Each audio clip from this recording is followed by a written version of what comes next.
all day civil enforcement. I guess we're going to give you some documents. I hear you. These be used and careful.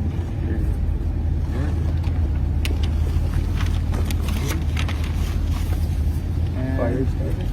Yeah. I'm gonna file this with the Great Spirit right now. Yeah. Okay, yeah, me too.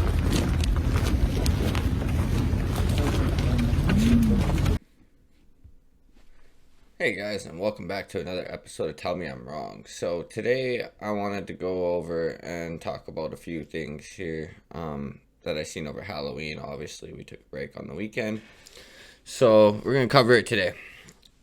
Right after Halloween, as soon as I woke up, I ended up seeing all these posts online about well, as you're seeing here. You know, we're a culture, we're not a costume, all this type of stuff. And just seeing the comments was just really telling. There is just so much people like, oh, it's our land, blah blah blah, and all this, and then you had people sitting there being like, oh, we should go make or costumes about the white people. We could make it a cousin kissing meth head or whatever. I don't know, some shit like that. And it's like, go ahead. Like, you realize, like, as a white person, I don't care. You can go make whatever white costume you want. I'm not going to cry. It really doesn't bug me at all.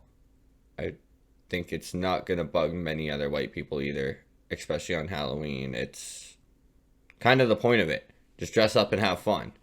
So, for example, my son went as Donald Trump. Doesn't have to be the scariest thing, but in Canada, there were a lot of people that thought that it was a pretty scary costume. But anyway, so I kind of wanted to touch on this kind of stuff here because when you look into a lot of the stuff going on in the media now, it just really begs the question, like, are you even Canadian anymore? It's absolutely insane, some of the rhetoric going on, some of the actions being taken and stuff. And I think it's a very fair question nowadays. So, we're going to go look over some of this content and kind of see what we have. I'm going to back this all up with everything that I got here. So we're going to take this through one thing at a time. I think the first thing I'm going to probably pull up here in a second is going to be one of the chiefs talking about the denouncing the separation here. But before I move on to that, I just kind of want to make a few key points here. Well, I guess why I'm making this claim, it's they claim to be with us like a part of Canada, and I'm specifically talking about the Canadian portion of this here. But yet they just demand more and more money every year. It's like we should be focused on Canadians. So, I mean, if you're a Canadian, we should be doing what's best for all Canadians. When you're just asking us for a specific group for money, you're looking at individualism now. You're not looking at unity. So pick one or the other, right? I've seen national infrastructure projects stalled because of all this type of stuff. You're seeing it a lot even in the news nowadays. Again, if you are Canadian, you should be here for Canada first. None of this other shit should matter. It's absolutely insane. Zero respect for the laws, as you've seen in the intro clip, and we'll touch on that one a little bit more too. We'll go back and show it in its entirety, but no respect for the laws and stuff. So it's like, how can you say you're willing to be a part of this, and you're not even willing to respect the laws? Like, it's insane. And these ones, they're never going to conform. They don't want to conform.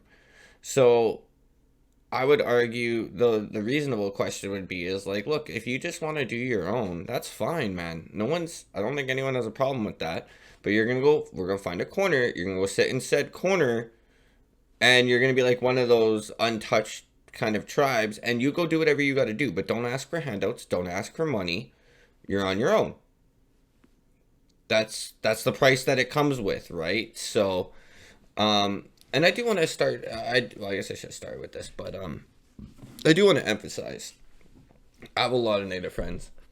I have a lot that I have insane respect for. They're doing probably even 10 times better than me, even in life. You know, and they're going to look at me like, well, who are you to say this? I don't think this about all of them. Don't get me wrong. There's plenty of hardworking ones. There's plenty that, like, are not doing these things out there. And this doesn't apply to them. I'm not saying this about them. But the groups that I'm going to be showing off today are the ones I'm talking about. And we all know who they are. We know the difference between the two. I'm just going to make that abundantly clear right now.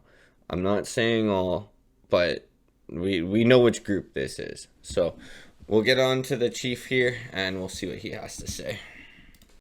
We're not going anywhere. And if you feel that you have problems with First Nations, you could leave. Danielle Smith's talk of a potential Alberta separation referendum in 2026 has Indigenous leaders furious. Some have even threatened to stop any energy development and exploration on their lands until their voices are heard. This is treaty country, and any talk of separation is really insanity. The reality is, the chief's concerns will need to be heard in any separation conversation. And that's because the entire province is made up of treaty territory or national parks. Keep in mind, the logistics of Quebec separation took decades to finalize before fizzling. And since then, Canada has only further acknowledged Indigenous people have the right to self-determination. Hey guys, so as you just seen there, you know, he says himself, you know, get out if you don't like it kind of thing. So, I mean, that begs the question to me, you know, like, who even owns the land and stuff, right? At the end of the day, you guys are always asking for handouts and stuff. Like, let's just keep it 100 here, right? Like, I have not seen a fully self-sufficient native reserve at the moment yet. I mean, there's maybe one or two, I guess. That might be a lot. One or two, because like if you count like La Paz or something like that, or like Thompson or something, you know, I think are officially native reserves and stuff. So those are pretty big. But you look at any other one, like any other one, they got nothing. There's no infrastructure invested in there. You look at the videos of what they're doing online all the time, or like not doing, but saying, and they're like, we have no mental health help. We have none of these resources. We have none of this. We have none of this. You know how much money we put into this? I have it here. We have put $32 billion from 2024 to 2025 into Indigenous priorities. In 1 year. 32 with a B billion dollars. Just to put that in perspective, when the Canadian banks collapsed back in 2008 and everyone was in uproar about the governments having to do bailouts and stuff to save banks, which literally saved our economy, was the difference between our economy. Sorry for this glare. I don't know. Sun's reflecting, I think, off one of the pictures or something back there. But whatchamacallit? Back in 2008, we spent $114 billion from the government to bail out the banks. To account for modern day inflation, because that's 2008, that'd be $171 billion to this day. Accounting for inflation, that means with what we spend on them within 5.3 years, that matches what we did to bail out all of Canada's like banking sector to save the entire Canadian economy. It took us 5.3 years of what we give the native communities. Literally is what saved all of Canada during a bailout. Where's the money going? You know where it goes? It goes in the chief's pocket. And this is why I say I don't blame a lot of the native people that aren't really in charge and stuff, but it goes all in the chief's pocket. Go look at the housing and stuff. They got plenty of houses, but you know what? No individuals own them. It's all the band. The chief owns them all. None of their actual people own anything, and that's the problem. And the band just keeps asking for more and more and more. I want to see your people at least own something first before we keep giving you money. I think that's pretty fucking fair. We've given out how much already? None of them own nothing. You're not any more self-sufficient. I look at the reserve right near me. They got a gas station. They got like a small like fraction of the size of what Walmart even has for groceries or something, you know. Small like little grocery place. They got a school across the street. And then they have a huge casino that's like 100x bigger the size of any of those stores combined. And even the school. Like, it's ridiculous.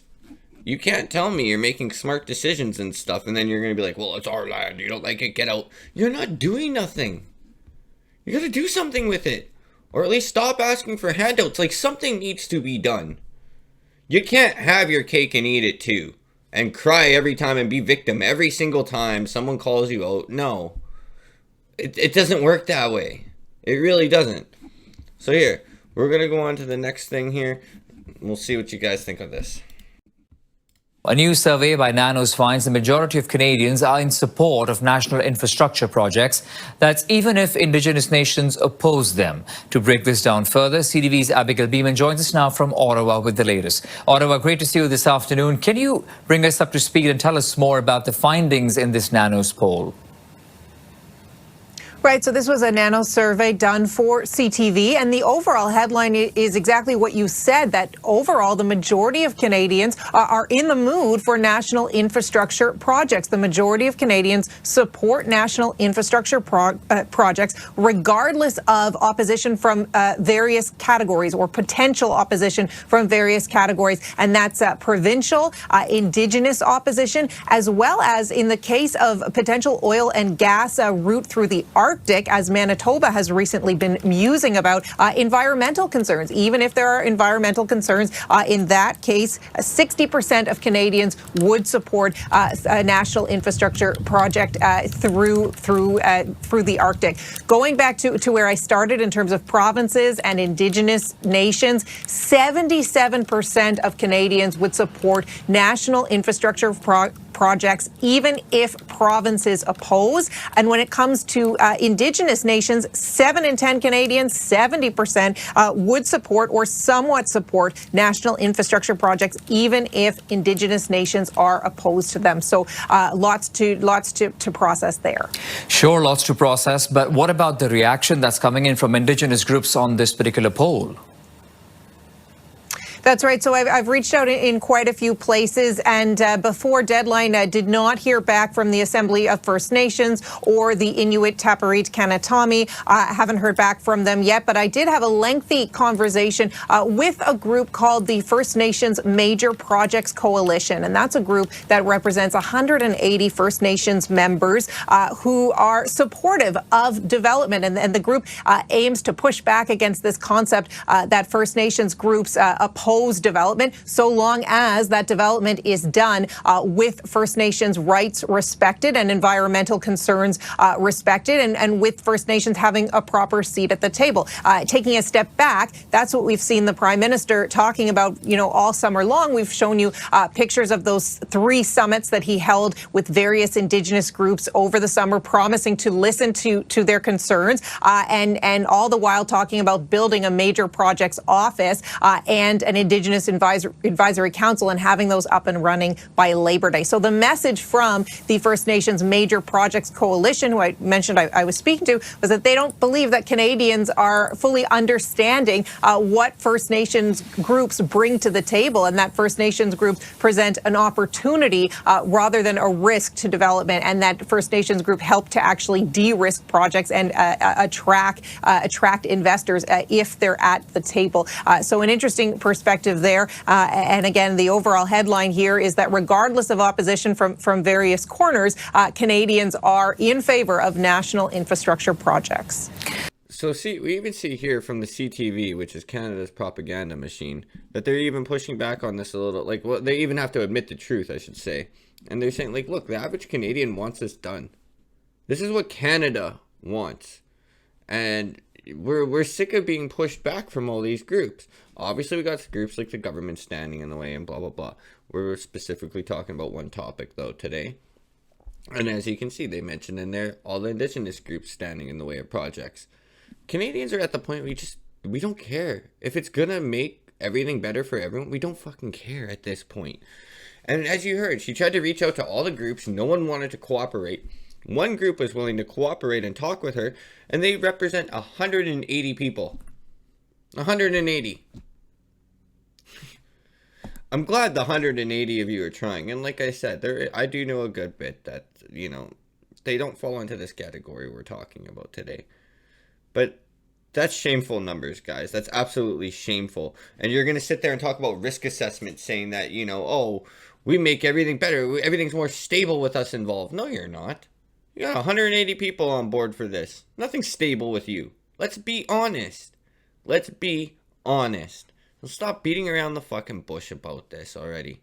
So I'm going to bring up a video here to address my last point. And it was kind of the one in the intro here. And this one just shows, like, this next one coming up here is just going to just show, you know, like, just the no respect for laws, you know. The first one, like I showed right there, was, like, you know, they claim to be with us, and, you know, they're just demanding stuff. Get off our land is what they say. This one, you know, it's just always stalling national infrastructure projects and stuff.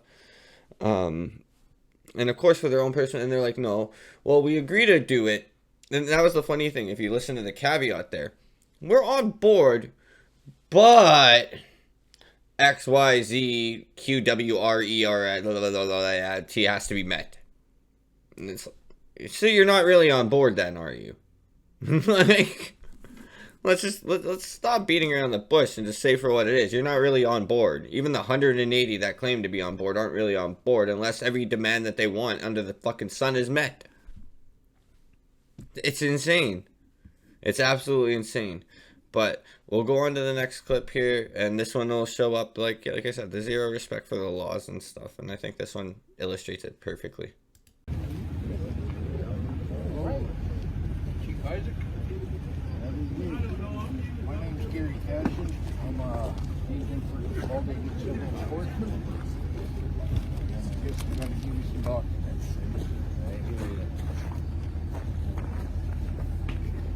These for you and Derek over here.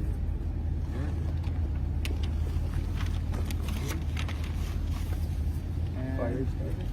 Yeah. I'm gonna file this with the Great Spirit right now. Yeah. Okay, yeah, let's do it.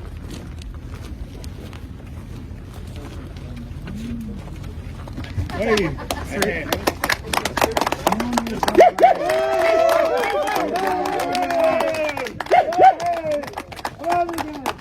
Where's all these guys?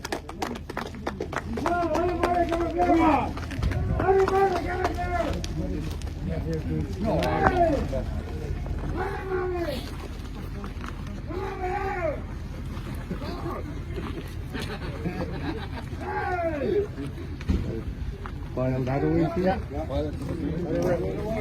Good luck, guys. Thank you. You guys will need it too, so good luck. Hey, woo-hoo-hoo!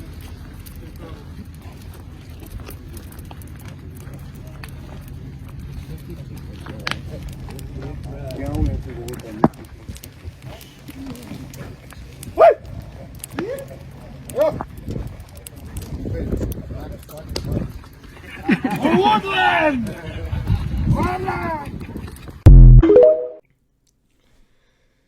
So you can't tell me after seeing that, like, you know what I mean? These people are, and when I say these people, I'm not, again, I'm going to emphasize it. I do not mean all. There is tons that I know that are great people that do not act this way, that everything I'm saying just does not apply to them. But we know which ones I'm talking about, and we clearly see which ones they are. Stop beating around the bush. So, this guy is, again, he's a chief. He's representing his people, and they can't even follow civil law. He gets served some paper and stuff like that. All he has to do is just say, okay, thanks, be on his way. He could have did that later, but he wants to make a whole spectacle in front of it, be absolutely disrespectful to the system and stuff. What do you expect, man? What do you expect? Like, and so that's what I mean. Like, you know, that poses the whole question today. Like, you know, are you even Canadian anymore, you guys? Like, what are you doing? You're demanding money constantly from everyone. You're telling us how evil we are, how much bad people we are, but yet you want our money, you want all our services. When's the last hospital you built, but yet you love using ours? Let's just keep it fucking 100 already, man, and pull our heads out of our asses. Like, what are you guys doing? What the fuck are you doing? Nothing. But sitting here, bitching, complaining, breaking the fucking law, having no regard for society, and yet we're supposed to treat you like equals? Be a fucking equal then. Like I said, it's not hard. It's not fucking hard. And like I said, it's not even a matter of being equal or not. Like I said, I know Native people. Like, I was just chilling with one earlier, a good friend of mine. He's probably doing better off than me. It's not even about being equal. He's doing better than me, and that's fine. I love to see my friends win. I don't care whether you're Native, white, black, Asian, whatever. A win's a win. I want my friends and everyone around me to win. That's all I care about. You know, but seeing this isn't unity. And these aren't people that I can be unify with. I just can't. You're off in your own world. You're off in your own delusions. And you're just sitting here stirring up shit for no reason. I didn't see one single fucking kid on Halloween dressed as this. Neither did anyone else when I talked to them. Yet this was all over the next day, as if 90% of white people went dressed as a fucking native. This is absurd. Get your heads out of your asses. It didn't happen. Maybe one or two people did. Who fucking cares? You want to do your cousin kissing meth head white guy costume? Go ahead. White people don't care. We don't. We fucking don't. It's that simple. I'm just going to say it. We simply don't. So the question is, are you going to sit there and be a Canadian, or are you going to keep doing this shit that we just seen? Because at this point, I'm starting to think, this segment at least, you're not Canadian anymore. You're something else. And this is Canada. And if you are in Canadian land, not being a Canadian, we might have to find something to do with you, is my personal opinion. I don't care, black, whatever, Asian, like I said, whatever culture, I don't care. Canadian is Canadian. That should come first above everything. It's that simple. So, if you think I'm wrong, by all means, tell me in the comments how I'm wrong. Let me know your guys' thoughts today on all this stuff. There's obviously a lot more I could have used as examples, but I don't want to make this a 6-hour video. I had days worth of stuff I could do for this. Maybe we'll make a follow-up in the future. But yeah, like I said, after Halloween, it just really pissed me off seeing all that. And it's like, I can understand if something horrible was done, you know, let's say someone dressed as that and then all of a sudden shot up some like native school or something. Nothing horrible happened in the news. There was nothing. There was no reason for you guys to get all up in flames about this. Nothing. And it's Halloween. What other holidays are you trying to kill? Like, that's the other thing. Like, we're Canada. We celebrate Thanksgiving. We celebrate Halloween. Like, stop trying to kill all our fucking holidays and saying that you want to be a part of. Like, no. No. It doesn't work. You guys can tell me where I'm wrong if you think I'm wrong. Otherwise, keep safe. Have a great day. And sorry the video came out a little bit late today. But have a great one, guys.